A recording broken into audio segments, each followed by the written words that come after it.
आसंता 26 रे कारगिल विजय दिवस 25तम कारगिल विजय दिवस पर कलिंग मोटर स्पोर्ट्स क्लब तरफ आयोजित हेब मोटर रैली आसंता 21 तारिख रे नुआ दिल्ली ए रैली बाहरी अटारी वाघा श्रीनगर दे कारगिल विजय मेमोरियल पर्यंत पहुंचबो एवं सेठारे शहीद को पुष्पमाल्य अर्पण कराजिबो।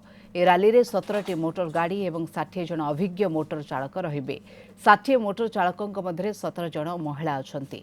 आसंता अगस्ट 1 तारिख रे ए टीम दिल्ली प्रत्यावर्तन करेंगे। ओडिशार 8 जन वीरपुत्रंक सहित 519 जन वीरपुत्र ए युद्ध में प्राण हराइथिले।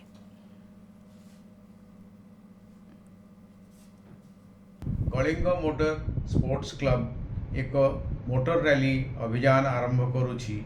आमे माने दिल्ली ठारू द्रास जाई सेठारे पुष्पमाल्य अर्पण करिबु। आमे 60 जन मेंबर जाऊचु जो 17 जन महिला मेंबर अछंती।